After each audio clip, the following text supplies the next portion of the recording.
Hello, Luxu here. Today, we are going to be reading Rapunzel from the fairy tales from the Brothers Grimm. Sit back, enjoy, or don't sit back. You can listen to this while doing your laundry or your dishes or whatever it is you're doing. Or you can, you know, well, that's not important. You can do whatever you want. Let's just get into it. There once lived a husband and wife who longed to have a child, but they longed in vain for quite some time. At last, however, the wife noticed unmistakable signs that God had granted their wish. Now in the wall of their house there was a little window that overlooked a magnificent garden full of every kind of fruit and vegetable. There was a high wall around that garden, and no one dared go into it because it was the property of a very powerful witch who was feared by everyone.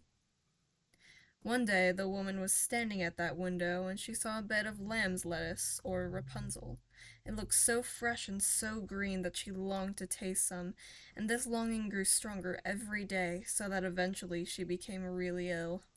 Her husband was alarmed at her condition, and said, "My dear wife, what is the matter?" "Oh," she said, "if I can't have any of that Rapunzel in the garden behind our house, I'll die." The man loved his wife dearly. And he thought, "Rather than I let her die, I must get her some of that Rapunzel. I don't care what it costs." So as night was falling, he climbed over the high wall and got into the witch's garden, where he pulled up a handful of Rapunzel. He scrambled back hastily and took it to his wife, who made it into a salad at once and ate it hungrily. It tasted good. In fact, it tasted so good that her desire for it grew stronger and stronger, and she begged her husband to go and get some more. So once again, just as it was getting dark, he set off and climbed the wall. But when he set foot on the ground and turned to go to the bed of Rapunzel, he had a shock, for there was the witch standing in front of him. You know, it was probably Maleficent. She bothers us all of the time. "So you're the wretch who's been stealing my Rapunzel," she said, glaring at him. "You'll pay for this, let me tell you." "That's fair," said the man. "I can't argue with that. But let me plead for mercy. I had to do this. My wife saw your Rapunzel from our window up there, and she felt a craving. You know how it is. It was so strong she thought she might die if she couldn't have some, so I had no choice." The witch understood the reason. The anger went out of her expression, and she nodded. "I see," she said. "Well, if that's the case, you can have as much Rapunzel as you want. But there is a condition. The child your wife is bearing shall belong to me. It will be perfectly safe. I shall look after it like a mother." In his fear, the man agreed to this and hurried back home with the Rapunzel. And when in due course the wife gave birth, the witch appeared by her bed and took up the little girl in her arms. "I named this child Rapunzel," she said, and vanished with her. Rapunzel grew up to become the most beautiful child the sun had ever shone on. When she was 12 years old, the witch took her into the depths of the forest and shut her in a tower that had no door, no stairs, and no windows, except one very small one in a room right at the top.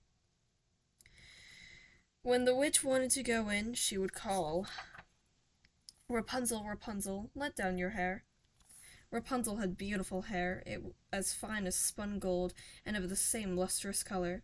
When she heard the witch calling, she untied her hair and fastened it around the window hook before letting down its full length all the way to the ground, 20 yards down, whereupon the witch climbed,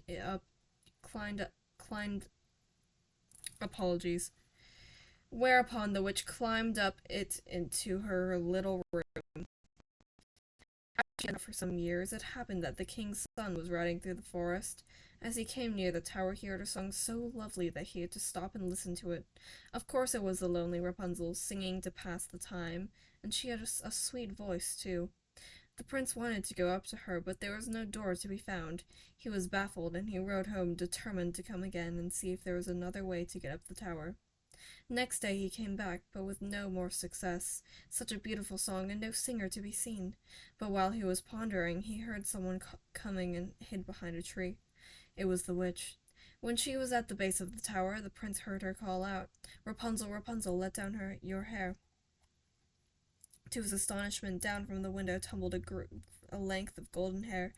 The witch seized hold and climbed all the way up and clambered in through the window. "Well," thought the prince, "if that's the way up, I'll try my luck with it." So the following day, as darkness was falling, he went to the tower and called out, "Rapunzel, Rapunzel, let down your hair." Down came the hair, and the prince took its fragrant thickness into his hands and climbed up and jumped in through the window. At first Rapunzel was terrified. She had never seen a man before. He was nothing like the witch, so he was strange and unfamiliar to her, but he was so handsome that she was confused and didn't know what to say. However, a prince is never lost for words, and he begged her not to be frightened. He explained how he had heard her lovely voice singing from the tower, and how he couldn't rest until he found the singer, and how, now that he'd seen her, he found the face even more beautiful than the voice. Rapunzel was charmed by this, and soon lost her fear.